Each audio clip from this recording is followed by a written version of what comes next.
Hello, I am Lakeisha B. Johnson. I'm sitting here on the bank of the Mississippi River with none other than the Eric Ellison. How are Uh, you today? I'm doing good. Thanks for having me.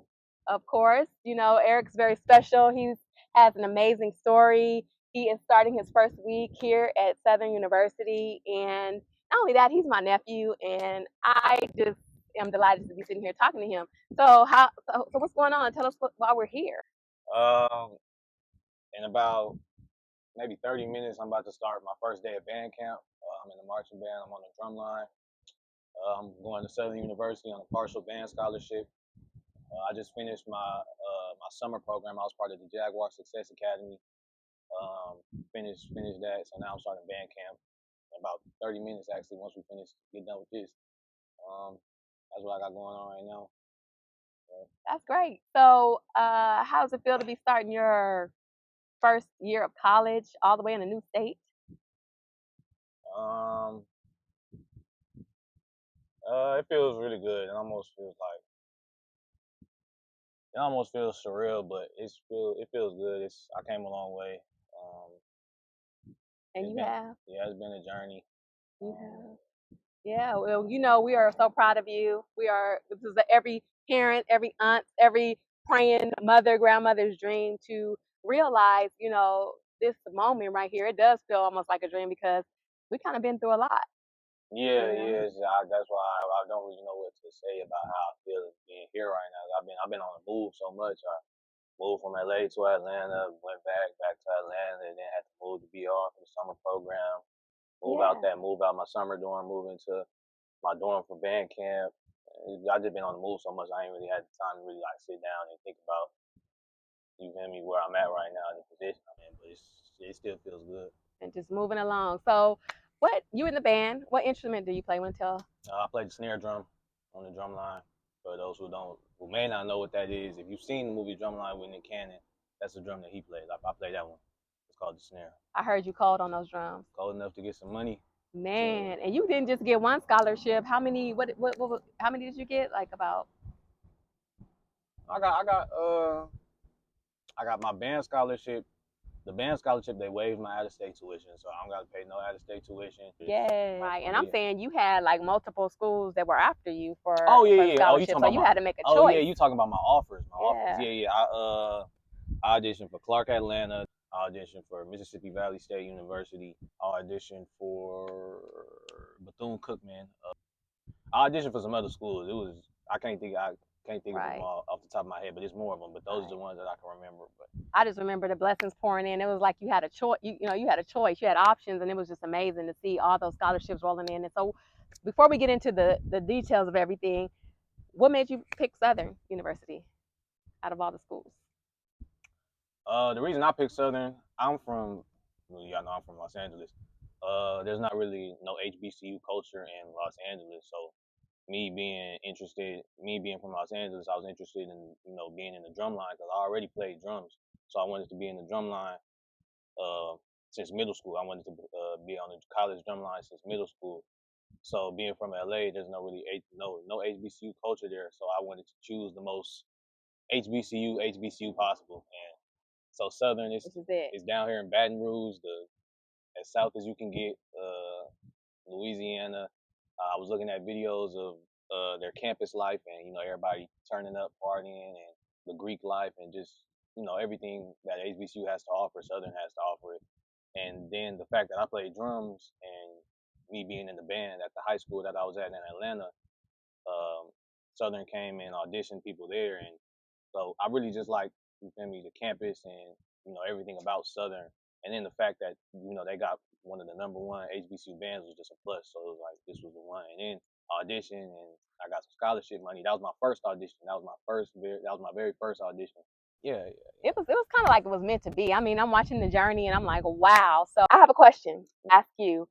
Did you always like were you preparing to go into like did you have it all figured out? Was this always a dream of yours and you just went to high school and focused and got your grades up and like how did that go? This actually has been a dream of mine since I was in about like seventh, eighth grade. Like I was in seventh, eighth grade. On YouTube, there's no drum lines in LA, so everything that I was learning about drum lines and instruments that I was playing, it was on YouTube and Epic first website online. I So remember that. I used to be on YouTube like yeah, nonstop watching drummers yeah. So I and was basically learning everything about drum lines through YouTube. So I was in 7th, 8th grade just practicing like all day, all night. Like my mom would have to take the drum pads and sticks from me and tell me go to bed. You feel me? Like yeah. I was practicing nonstop.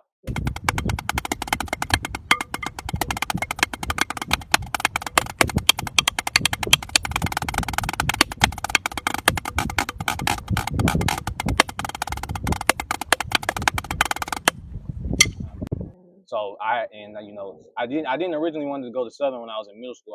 I had my eye on Bethune because of one of these drummers that I watched. He went to Bethune and he played snare at Bethune, and I just loved their drum line. So yeah, middle school I knew I wanted to go to college, be in the drum line. I wanted to go to Bethune Cookman. That was my original one.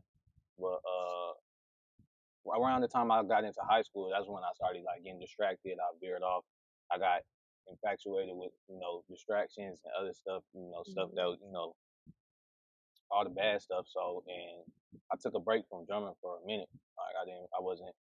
I think it was about a year. I wasn't in the band. I wasn't in nothing. I was just. It was actually COVID year, 2020. I wasn't doing anything. I wasn't doing no band, nothing. Just I was in Atlanta, just doing nothing because Well, So before you got to Atlanta, you went to high school yeah, in Los Angeles, right? yeah. I went to Hamilton So High you had to School. get to Atlanta. So what happened in that transition? What ended you up in Atlanta? Yeah, I went to Hamilton High School, my 9th grade year and the beginning of my 10th grade year. Mm. And basically, when I got to Hamilton, it was a big school, about like 3,000 kids, a big old school in Culver City. So, and I enjoyed my time there, but it was just straight distractions. I immediately got distracted, but by all the what hanging out, girls, drugs, all that. I got distracted by just everything and stopped going to class. Uh, I was darn near failing all my classes when I was darn near a dropout almost on paper. I was almost a dropout. I had F's in all my classes. Attendance was terrible. I was never going to class. So my family recognized the road that I was going down. So to try and get ahead of it, Mm. they sent me to Atlanta at the end of November of 2019. No, Let me ask you something. So before you got to the Atlanta part, what do you think you attribute your distractions to? Was it something going on like um, amongst your peers, with inside you? Like, what do you think made you? Was it just becoming older and seeing all these things? What kind it of caused was you some distractions? it was really a lot of stuff when I got to Hamilton. It was really a lot of stuff that I had never seen before, just thrown in Mm. my face.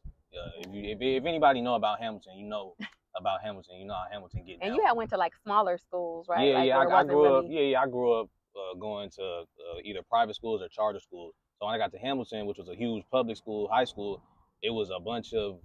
It was an environment that I had never been in before. So everything just Like Pandora's box, yeah, like it was just like it you was name it. yeah. So and I was infatuated with it because just like any other kid, I thought it was cool. Like I Right, really thought that was the cool stuff to right. do. I thought this what I'm supposed to be doing as a young man. I'm thinking, oh no, I need to be doing this. Like what am I? Right. I'm a square. I need to be doing this. Like And I know growing up in Los Angeles, it's like prevalent gangs and street life, and it's really easy for our young men to get distracted, which is one of the reasons why I wanted you to come on here and talk to us about your experience. Was that an issue for you, like dealing with the gangs? And did were you tempted to be involved in any of that? yeah, it wasn't an issue for me because I was like the way I was raised. That wasn't really an environment that I came from. But when I got to high school, you know, I took the train. I took the train to and from school every day. So that also played a big part of me getting, you know, In the streets, going through the hood, yeah, on the yeah, way to because school? I got friends. I got off at Expo and La Brea, but I got friends. They getting off at other stops, so I'm going with them to their stops. I'm just basically I'm everywhere in the city. Right. Going to and from because I wasn't going to class, so I was just I was just doing whatever I run with all my friends. On the train, going just doing stuff we wasn't supposed to be doing. So it was just like hanging out with your And peers and kind of yeah, with so the being maybe around wrong them, crowd. being around them, they was introducing me to a lot of stuff that I had never seen before, and I was just infatuated with. I wasn't tempted. I was tempted, and like I went at first, I gangs and guns and by that. That wasn't what I really. was into. But come around like my 10th grade year, that's when my attendance and the ditching really became horrible. Mm. Getting into a couple fights on campus. That's I stopped going to class almost. Period. Like I said, if you look at my transcript from ninth grade and 10th grade, I was basically almost a dropout, absent every classes. Mm-hmm. So, and once I started, the guys that I was hanging around, we were all doing the same thing. So it was like the more and more I started hanging with them, the more and more I didn't realize it at the time, but the more and more my mind started to almost deteriorate. And then that's what I wasn't going to class. I had 7F, so at one point it was like, man, I just want to hang out all day and maybe he was gang banging about you feel me. So that's what happened, but it kind of just snowballed. Yeah, it was a big old snowball. It was a huge snowball effect, and it even got eventually to one point. I had to get transferred out of Hamilton due to an altercation outside the school. After school one day, my friends and some dudes who didn't even go to Hamilton, I don't think, but they was outside. Basically, we got into it. A gun got pulled. The next day, I sat down with the dean and my grandma, basically, and then after that, they transferred me to independent studies, which is basically almost like homeschooling, where they give you the work, you do it at home. But right. I wasn't even doing the work when I was in school, so when I got home, I was sleeping at my grandma's house and waking up at 1, 2, 12, you feel me, in the afternoon, not doing no work, basically a dropout. So it just got to a certain point where my mom was like, she was like, yeah, you going to Atlanta. I got sent to Atlanta end of 2019. I stayed there all throughout 2020. Wasn't in band at this point because my mind was still. I was mad that I was out there. First of all, didn't even want to make no friends when I was out there. I was just focused on coming back to LA, not so I could be better, but just so I could do what I wanted to do. So you still hadn't really understood the gravity of what direction you were going, and you were trying to get back in there. Exactly. Yeah. And, after a year of me begging my mom to come back to LA, December of 2020, I made it back to LA. And after 4 months of being in LA, I jumped into that stuff even harder. Gang banging and April of 2021, where I had messed around. One of my partners, one of my friends who I knew, he had took me over. He had took me over to where he was from. Messed around, got put on over there. A week later, I got arrested. Got caught with a gun on me by police. Was arrested. Did they tell you? I mean, you didn't know how to use a gun, right? You were young, so what happened? Basically, what happened was I was somewhere I shouldn't have been. I shouldn't have never been over there hanging with them. I didn't grow up. I didn't grow up over there. I didn't grow up around these dudes. So when you ain't grow up around them, you ain't their day ones. They really not even gonna care. It don't matter if you get put on. They're not gonna care about you, and they really just gonna use you as like a crash dummy, like a flunky. So, and when you one of those, that's what they do to you. They gonna put guns in your hands, knowing you don't know how to use them. Tell them to shoot. Tell you to shoot when it's time to shoot. They gonna have you doing little petty crimes, like basically just a bunch of stupid stuff. Just really see how. And we were floored when this happened. We just could not believe that you gravitated toward that direction. But I have a similar experience. I grew up in LA, went to the inner city schools, and especially back in the 80s when I was growing up in the early 90s, gang banging was very high. So I get it. I was on that bus. You get off on that stop with your friends, and you just in there. So I definitely can relate. Relate to what you experienced. And when this happened with you, I remember that it was right around the time of a lot of people were getting having police brutality, and we were doing the no justice no peace thing, and then so you get caught. The police caught you. It was late. It was late at night. We was hanging out somewhere I shouldn't have been hanging out. I think I might have been the youngest dude out there too. And basically, the police they rode down. They drove down the block, and everybody told me they was like, go to the back, because I'm the one who had it on me. They was like, go to the back, and I went to the back, and I was calling him. I'm calling him to see if the police had came, if I could come back. So I basically just walked down the alley, bust a left, and was gonna bust another left to get back to where we was at. I didn't go straight through where I came from. I went around. Cause you were just running, trying to get away. No, I was walking. I went Oh, around. walking. I went around hoping that when I walked back, the police was gonna be gone. They weren't going. I walked down the block. They driving. I'm walking this way. They driving back this way. And as I'm walking, they stopped they stopped the car immediately when they see me, and I Did you stopped. throw the gun? I didn't throw the gun, which, you feel me, when you're doing something like that, you should. But I was nervous. I was panicking. I New didn't. to the game. I didn't grow up like that. Not from this. So I'm just out here. You feel me? Sitting duck, stupid. So police see me walking. I'm in all black with a hoodie on, with a gun under my hoodie. They see me. They see me walking. As soon as they see me walking, they stop their car and they sit there looking. And when they stopped, I stopped. So we were just at a stop for about maybe 5-10 seconds. They was looking. I could see them looking at me, and I was looking at them. And I made a split-second decision because I know I got this fat gun on under my hoodie. I just made the decision. I busted right down the alley and I just ran. They turned their lights on. They chased me.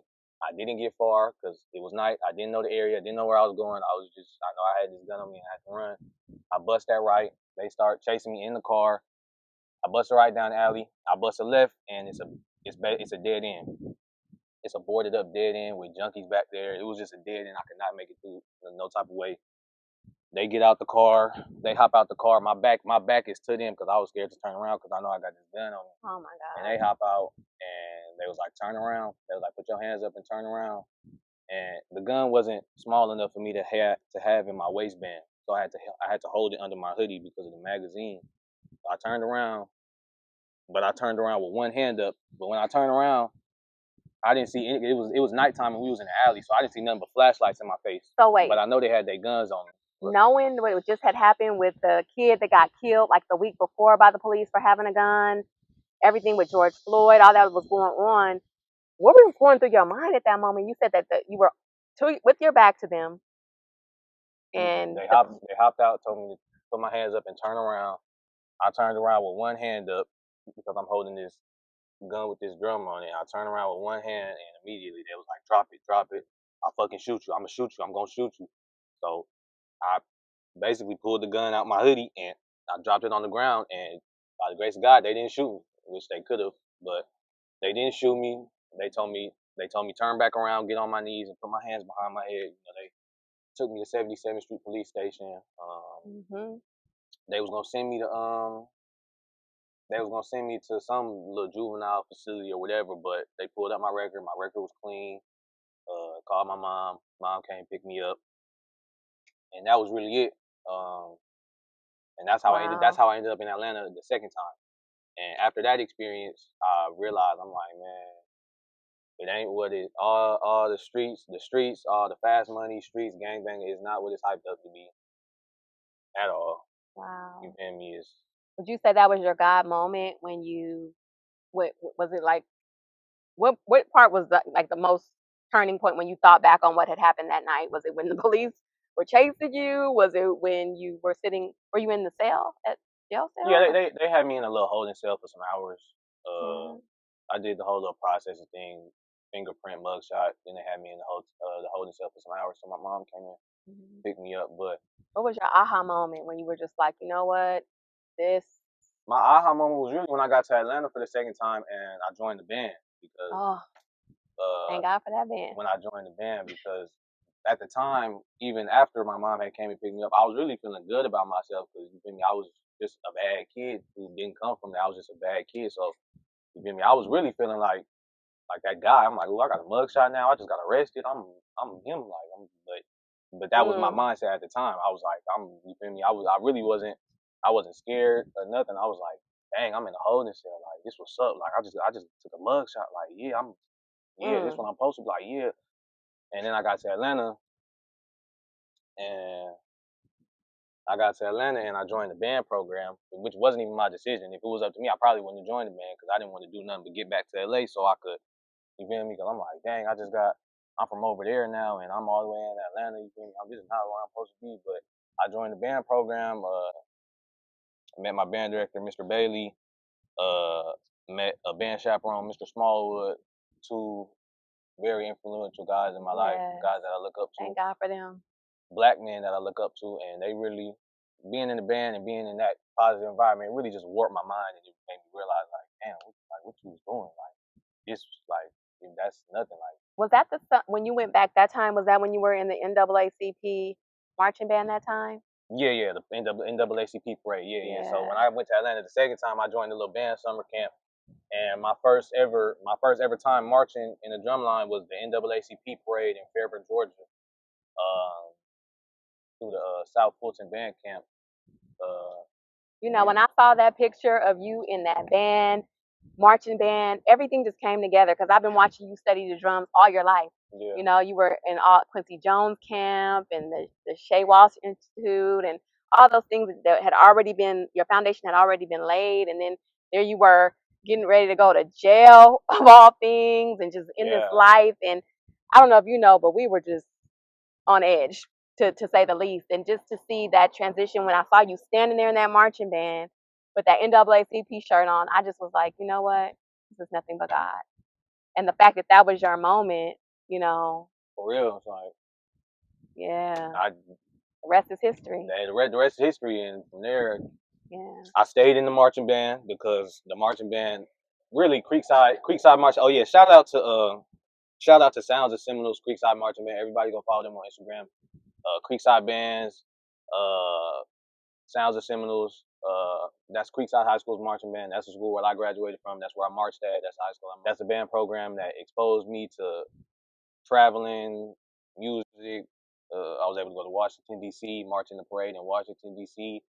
Uh, just all types of stuff, all types It's of a stuff. whole But new world. that program is really what got me here to Southern. And thanks to Mr. Bailey again. Shout out to Mr. Thank you Bailey. guys. Shout out to Mr. Mr. Bailey, Bailey, Mr. Mr. Smallwood. Smallwood, the whole band community, Man, Miss, the community yeah, embraced you. yeah, another band parent, Miss Erica. That's like my band mom. Yeah. All of them just really helped me, because I didn't. The only family member I had in Atlanta was my granddad. That was the only blood relative I got in Atlanta, And thank God for him yeah, being there in Atlanta. yeah, and then, Everything just. I had a few other cousins who stayed in Gwinnett, but basically I didn't have no friends, no community in Atlanta, no nothing.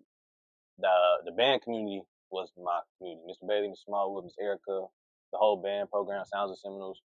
Shout out. That's what really got me here to where I am today. Just So proves it takes a village. yeah, It takes a village, and if we have more support like this for our youth, they just need to be embraced, a part of something positive, a movement, and it's not the gang movement, you know. But I just thank God for the down that's south the only reason I'm here. hospitality, man. That's the only reason I'm here. My community, my village. That's the only reason I'm here. Because if they didn't force me if they didn't force me into a better environment, I would have just kept doing what I was doing and end up in jail dead.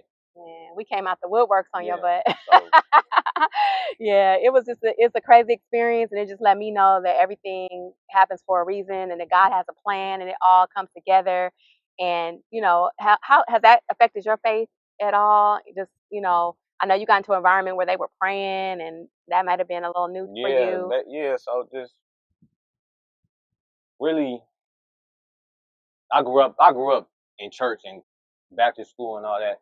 But as I got older, high school, I really lost sight of where I came from. But just being in Atlanta, being in the band program, and just seeing basically how amazing my life has turned out, really just affirmed that like everything does happen for a reason.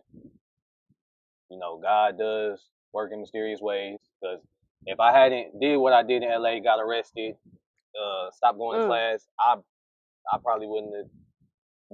LA couldn't have did for me what Atlanta did for me. So it's kind of good that I did end up doing what I did in LA, so I could go move to Atlanta where they had an amazing marching band program in their high school, and Southern came to my high school to audition me. So everything really does happen for a reason, and you can't deny it. So. I'm so glad. It just touches me to see how God has come full circle.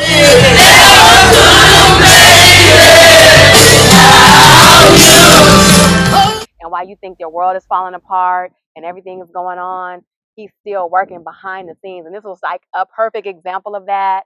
Like you said, if we would have never went through that, what would you ever be doing in Atlanta and meeting these people that embrace you, that are now our family? And we have to close up, but it's a couple more things I want to ask you real quick. I want you to tell the people how about Yoshi.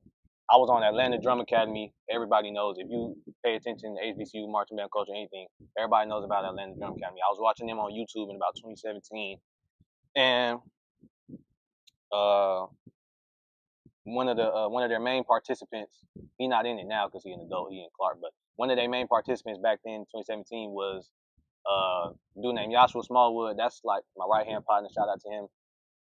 One little shit on Instagram. He raps, he make music, all that. Stream his music. That's my boy.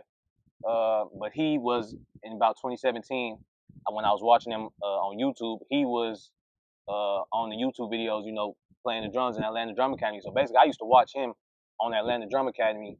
When I was learning how to play the snare in LA in 2017, I was watching him on YouTube. Come 2021, when I get sent back to Atlanta, he go to the high school that I enrolled in, and he in the band there.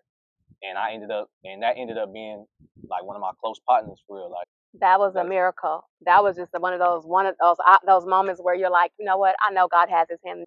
He was watching this boy before he even knew anything about going to Atlanta. I don't even know if your grandfather was even living in Atlanta yet. So yeah, it just all came full circle, and this became like one of your best friends. His dad has been instrumental, took you in. Mr. Snapshot won. Mr. Snapshot won. Mr. Snapshot won on Instagram. Yeah. Exceptional dude. Works with the youth. Has amazing things to say. Stand up guy. One of the men I can say I look up to. He made sure that I was picked up and dropped off to practice. Almost before he even knew anything about me, it was just always, you feel me, I got you. Anything you need, I got you. Man. That was before he didn't even know me. He had just met me, and as soon as he met me, he was like, anything you need, I got you. So the father of the boy who you were watching on YouTube when you were just coming up, yeah, still playing the drums before you got lost, ended up being the person who took you in, and it's so instrumental in your life changing. So anyway, you already said and you see how God works and everything happens for a reason, but it's just if nothing else, God has His hands on you. I'm so proud of you. We are at Southern University on the campus. It is amazing here, and I'm just wishing you the best and brightest future. And one more thing before we go, your brother is here, your little brother. What would you say to him based on the little wisdom that you've gained or insights that you have in life? What would you advise him or any of the other young boys that are coming up behind you? If you could tell them anything, like what would you say to them? I would say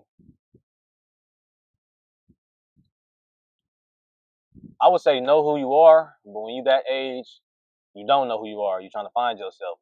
So I would say have confidence in yourself, trust your gut. Trust your gut, have confidence in yourself. Do what you know is right. Stand on your own 10 toes. Don't ever follow a crowd. Don't ever feel like you need to fit in. Be yourself. Be yourself. Have confidence. Have integrity. Stay focused. Stay focused. Stay focused. Stay focused. That's a mouthful. So I just thank you so much for this time we have together. I'm going to miss you so much. We're about to get on the plane and leave you here with these people. And they seem like they have really pledged to being supportive. They have a plan for you. And so you already know, you already gave the advice. So you just keep continuing doing what you've been doing. And, God will provide like He has been. Well, so I appreciate it, Auntie. Yeah. Great talking to y'all. We out.